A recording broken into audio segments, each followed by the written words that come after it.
आज की क्लास में हम स्टडी करेंगे हमारी जो फोर्थ कॉलिगेटिव प्रॉपर्टी रहती थी ऑस्मोटिक प्रेशर, और उसके बाद हम अपना टॉपिक कंटिन्यू करेंगे एबनॉर्मल कॉलिगेटिव प्रॉपर्टीज। ठीक है, इस चैप्टर में हमें इतना ही पढ़ना था।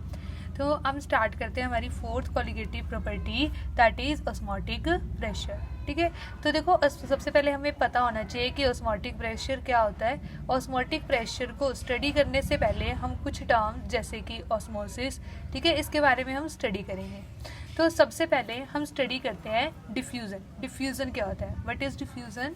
The movement of solid particles from a region of high concentration to low concentration till concentration of solute becomes uniform throughout the solution is called diffusion।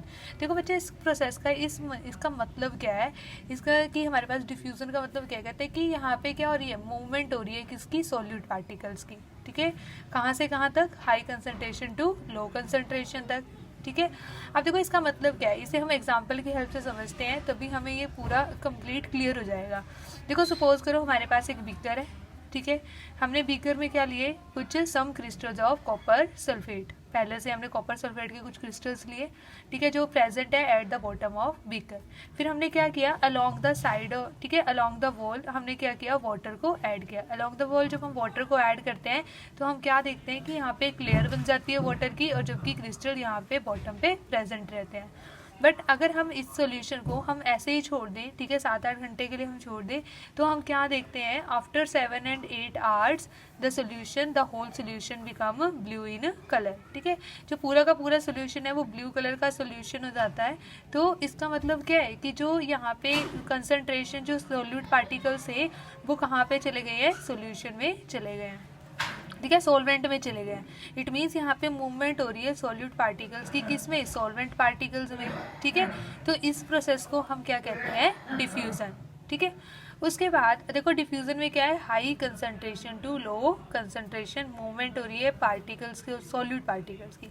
उसके बाद हम स्टडी करते हैं what do mean by osmosis. Osmosis क्या होता है? The movement of solvent particles through a semi permeable membrane from low concentration to high concentration.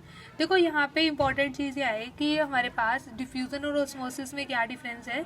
Diffusion और osmosis में ये डिफरेंस है, ऑस्मोसिस में क्या हो रही है, movement of solvent particles. Diffusion में किसकी मूवमेंट हो रही है, मूवमेंट ऑफ सॉल्यूट पार्टिकल्स। ठीक है, सेकेंड थिंग यहाँ पे क्या है, वहाँ पे मूवमेंट है from high concentration to low concentration, और ऑस्मोसिस में low concentration to high concentration. ठीक है, और थर्ड थिंग हमारे पास जो इम्पोर्टेंट है, in case of diffusion no semi permeable membrane is required, however in case of osmosis a semi permeable membrane is required. ठीक है, क्लियर है ये चीज़।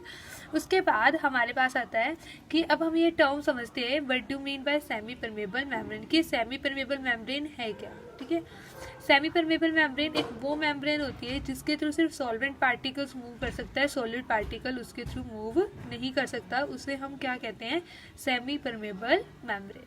ठीक है, अब देखो सेमी परमेबल, नेक्स्ट भी हम स्टडी करेंगे कि हमारे पास जो सेमी परमेबल मेम्ब्रेन की टाइप्स हैं, ठीक है, वो चीज़ें भी हमें क्या करनी है, हमें स्टडी करनी है।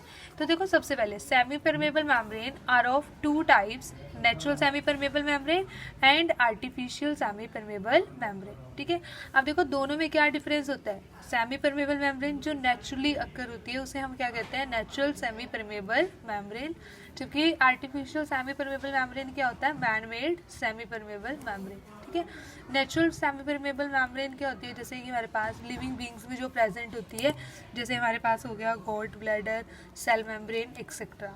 ठीक है, और जो नेचुरल सेमी परमेबल मेम्ब्रेन होती है वो परफेक्टली सेमी परमेबल नहीं होती, because a traces of solute can pass to it. ठीक है, कि जो पार्टिकल्स आपके यहाँ सॉल्यूट पार्टिकल्स हैं, ठीक है, ठीक है, वो बहुत ज़्यादा पास नहीं होते, बट ट्रेसेस में उनका अमाउंट क्या हो सकता है, उसके थ्रू पास हो सकता है। इसलिए हम कहते हैं कि जो नेचुरल सेमी परमेबल मेम्ब्रेन होती है वो परफेक्टली सेमी परमेबल नहीं होती। ठीक है, और थर्ड थिंग इसकी एक चीज़ होती है जो यहाँ पे वो कहते हैं कि जो नेचुरल सेमी परमेबल मेम्ब्रेन होती है वो वीक होती है। ठीक है, they are weak and can not be used for work at high pressure, उन्हें हम अंडर हाई प्रेशर यूज़ नहीं कर सकते, जबकि आर्टिफिशियल सेमी परमेबल मेम्ब्रेन को हम अंडर हाई प्रेशर यूज़ कर सकते हैं। अब बात आती है कि आर्टिफिशियल सेमी परमेबल मेम्ब्रेन बनती कैसे है। हम क्या करते हैं, एक पर्चमेंट पेपर लेते हैं, ठीक है, जैसे कि फिल्टर पेपर होता है वैसे ही क्या होता है, एक पर्चमेंट पेपर होता है, और उसके ऊपर क्या कर देते हैं, freshly precipitated substances like copper, ferrocyanide, silicates of iron, cobalt, निकल को उसके ऊपर क्या कर देते हैं, उसके ऊपर किसी मटेरियल के ऊपर उसको वहाँ पे अप्लाई कर देते हैं, तो हमारे पास क्या बन जाती है, आर्टिफिशियल सेमी परमेबल मेम्ब्रेन। ठीक है, तो ये कुछ सिंपल सी टर्म थी जो हमें पता होनी चाहिए थी। उसके बाद ठीक है, अब हमने देखो क्या स्टडी कर लिया, हमें पता चल गया डिफ्यूज़न क्या होता है, ऑस्मोसिस क्या होता है, और ऑस्मोसिस में जो सेमी परमेबल मेम्ब्रेन यूज़ होती है वो क्या होती है। अब हम अपने टॉपिक पे मूव करते हैं, हमें टॉपिक स्टडी करना है ऑस्मोटिक प्रेशर। ठीक है, अब देखो यहाँ पे डेफिनेशन लिखी हुई है, the minimum excess pressure that has to be applied on the solution to prevent the entry of solvent into the solution through the semi permeable membrane is called osmotic pressure. तो देखो इस definition को समझने के लिए ठीक है, हम इसे डायग्रामेटिकली समझते हैं कि ये होता क्या है। ठीक है, अगर हमें वो चीज़ समझ में आ जाएगी तो ये हमारे पास जो हमारी डेफिनेशन है वो हमें अपने आप ही क्या हो जाएगी, क्लियर हो जाएगी। तो देखो सबसे पहले हम ऑस्मोटिक प्रेशर को समझने के लिए हम क्या करते हैं, देखो जैसे हमारे पास नीचे एक कंटेनर है, ठीक है, इस कंटेनर के हमने 2 पार्ट किए हुए हैं, ठीक है, 2 पार्ट कर लिए by the semi permeable membrane की हेल्प से। एक तरफ हमने क्या किया, एक पार्ट में सॉल्यूशन को फिल किया, एक पार्ट में सॉल्वेंट को फिल किया। ठीक है, अब इसके यहाँ पे जो 2 पार्ट्स हमने बनाए हैं, यहाँ पे क्या है, यहाँ पे 2 ट्यूब्स यहाँ पे लगी हुई हैं। ठीक है, ये थोड़ी नैरो ट्यूब है, ये क्या है, थोड़ी वाइड ट्यूब है, और इसके ऊपर क्या लगा हुआ है, पिस्टन लगा हुआ है। ठीक है, तो ये हमारे पास क्या है, सेमी परमेबल मेम्ब्रेन, ये ठीक है पार्टीशन हुआ है जिसके थ्रू। अब देखो हमारे पास क्या है, यहाँ पे सॉल्यूशन है तो इसका मतलब क्या है, हाई कंसंट्रेशन है, यहाँ पे सॉल्वेंट है तो इसका मतलब क्या है, कंसंट्रेशन लो है। इतनी चीज़ समझ में आई। अब देखो इसके बाद क्या होता है, due to process of osmosis movement takes place from low concentration to high concentration. वैसे भी हम कहते हैं ना कि जिसके सपोज करो कि एक के पास कम पैसे हैं, दूसरे के पास ज़्यादा पैसे हैं, तो हमेशा ऑलवेज ठीक है, एवरीबडी वांट्स टू स्टेबिलिटी। ठीक है, वांट्स स्टेबिलिटी, तो मतलब जैसे ये चीज़ है, ठीक है, इसके पास पैसे कम है तो वो किसके तरफ मूव करता है, जिसके पास ज़्यादा पैसे हो। ठीक है, चलो वैसे जनरल से एग्जाम्पल है, पर यहाँ पे भी यही है कि यहाँ पे लो कंसंट्रेशन है, यहाँ पे हाई कंसंट्रेशन है, तो ये क्या करेगा, यहाँ पे मूव करेगा low concentration to high concentration. तो देखो जब ये सॉल्यूशन की साइड मूव करेगा तो हम क्या देखते हैं कि जो यहाँ पे लेवल है ये राइज होना स्टार्ट हो जाएगा। अगर ये लेवल राइज होना स्टार्ट हो जाएगा तो राइज होता जाएगा, पर अगर हम ये चाहते हैं कि ये लेवल राइज ना हो, मतलब इन दोनों ट्यूब्स में जो लेवल है वो क्या रहना चाहिए, कांस्टेंट रहे, सेम रहे। ठीक है, तो हमें क्या करना पड़ेगा, इस साइड प्रेशर अप्लाई करना पड़ेगा, क्योंकि देखो ये चीज़ ऐसे राइज हो रही है ऊपर की तरफ। ठीक है, तो ये यहाँ पे इसके इक्वल कब आएगी, बैलेंस कब होगी, जब हम यहाँ से कोई प्रेशर इसके ऊपर अप्लाई करेंगे। तो जो प्रेशर हमें, एक्स्ट्रा प्रेशर हमें अप्लाई करना पड़ता है किसके लिए, to stop the entry of solvent from solvent to solution side. ठीक है, तो उस प्रेशर को हम क्या कहते हैं, ऑस्मोटिक प्रेशर। और यही हमने अपने डेफिनेशन में लिखा हुआ है कि हमारे पास जो ऑस्मोटिक प्रेशर है वो क्या होता है, the minimum excess pressure that has to be applied on the solution side apply कर रहे हैं इसको, क्यों कर रहे हैं, to prevent the entry of solvent into the solution. ठीक है, सॉल्वेंट की एंट्री को प्रिवेंट करने के लिए सॉल्यूशन में through the semi permeable membrane is called osmotic pressure. Clear है। अब देखो इसके बाद एक चीज़ हो जाती है हमारे पास। अब देखो हमने यहाँ पे प्रेशर अप्लाई किया, देखो हमने अगर उतना प्रेशर अप्लाई किया कि दोनों ट्यूब्स में लेवल क्या हो जाए, इक्वल हो जाए, तो उसे तो हम क्या कहते हैं, ऑस्मोटिक प्रेशर। बट कई बार क्या होता है, अगर हम इस ऑस्मोटिक प्रेशर से ज़्यादा प्रेशर अप्लाई कर दें तो हमारे पास क्या होगा, इस साइड का जो लेवल है सॉल्वेंट साइड वो इंक्रीज हो जाएगा और यहाँ पे लेवल क्या हो जाएगा, डिक्रीज हो जाएगा। तो उस प्रोसेस को हम क्या कहते हैं, रिवर्स ऑस्मोसिस। कहते हैं if pressure higher than osmotic pressure is applied on the solution, the solvent will flow from the solution into the pure solvent. मतलब देखो सॉल्यूशन कैसे बना हुआ है, सॉल्यूट और सॉल्वेंट से, तो जो इसमें सॉल्वेंट है ना वो कहाँ पे मूव करना स्टार्ट हो जाएगा, टुवर्ड दिस साइड। ठीक है, सॉल्वेंट की तरफ। मतलब सॉल्यूशन में क्या है, दोनों चीज़ें प्रेजेंट है ना, सॉलिड प्लस सॉल्वेंट। तो जो सॉल्यूशन में सॉल्वेंट प्रेजेंट है वो कहाँ पे मूव करने लग जाएगा, टुवर्ड सॉल्वेंट साइड। तो इसका मतलब क्या है कि ये क्या हो गया, रिवर्स ऑस्मोसिस, क्योंकि ऑस्मोसिस में क्या हो रहा था, सॉल्वेंट यहाँ से यहाँ मूव कर रहा था, पर अब क्या हो रहा है, यहाँ से यहाँ वाला सॉल्वेंट यहाँ पे मूव कर रहा है, इसलिए हम इस प्रेशर को क्या कह देते हैं, रिवर्स ऑस्मोसिस। ठीक है, हमने क्या स्टडी किया कि अगर हमने ऑस्मोटिक प्रेशर से ज़्यादा प्रेशर अगर हम अप्लाई कर देते हैं तो कौन सा फिनोमिना हो जाता है, reverse osmosis will takes place. ठीक है, और रिवर्स ऑस्मोसिस की सबसे अच्छी एप्लीकेशन है, कहाँ पे यूज़ होता है इसका, in the desalination of sea water, means removal of salt from sea water. ठीक है, यहाँ पे क्या किया जाता है, ऑस्मोटिक प्रेशर से ज़्यादा प्रेशर अप्लाई किया जाता है तो उसमें क्या होता है, pure water can be made to flow through a semi permeable membrane and this water can be use for various purposes. ठीक है, तो ये हमारे पास क्या हो गई, ऑस्मोटिक प्रेशर। अब उसके बाद हम स्टडी करते हैं कि एक्सप्रेशन फॉर ऑस्मोटिक प्रेशर। अब देखो जितनी कंसंट्रेशन ज़्यादा होगी, ठीक है, उतना ही प्रेशर भी क्या होगा, ज़्यादा होगा, क्योंकि कंसंट्रेशन जितनी ज़्यादा होगी उतनी मूवमेंट थोड़ी कम होगी। ठीक है, और आपको उतना ही ज़्यादा प्रेशर अप्लाई करना पड़ेगा। And also osmotic pressure is directly proportional to temperature. ठीक है, हम इसको डायरेक्टली लिख देते हैं C/T। अब देखो प्रोपोर्शनलिटी कांस्टेंट को हटा दो, यहाँ पे हमने क्या लगा दिया, R। ठीक है, pi is equal to CRT। ठीक है, यहाँ पे R गैस कांस्टेंट नहीं है। ठीक है, लिखना चाहो तो यहाँ पे हम S भी वर्ड यूज़ कर सकते हैं, बट हमारी बुक्स वगैरह में R ही लिखा हुआ है। तो आपको ये समझना है कि सॉल्यूशन वाले चैप्टर में ये R है जो ये गैस कांस्टेंट नहीं है, बल्कि ये क्या है, सॉल्यूशन कांस्टेंट। ठीक है, तो ये हमारे पास क्या है, ऑस्मोटिक प्रेशर। इतनी चीज़ आई समझ में। ठीक है, उसके बाद हमारे पास जो रिलेशन आता है वो क्या आता है, pi V is equal to NRT। देखो pi is equal to CRT हमने पहले भी किया हुआ है, C को हम क्या लिख सकते हैं, M/V भी लिख सकते हैं। तो हमारे पास क्या बन गया expression, pi V is equal to NRT। जैसे हम कहते हैं ना, इन केस ऑफ, हमने पहले क्या पढ़ा हुआ है, आइडियल गैस के केस में, आइडियल गैस के केस में क्या होता है, PV is equal to NRT। ठीक है, यहाँ पे ये क्या है, सॉल्यूशन के केस में है, pi V is equal to NRT, where pi का मतलब क्या है, osmotic pressure, V is volume, N is number of moles, R is solution constant and T is temperature। Clear है इतनी चीज़। ठीक है, अब देखो उसके बाद उसी के बिहाफ पे हम स्टडी करते हैं, हम स्टडी करते हैं आइसोटोनिक सॉल्यूशन।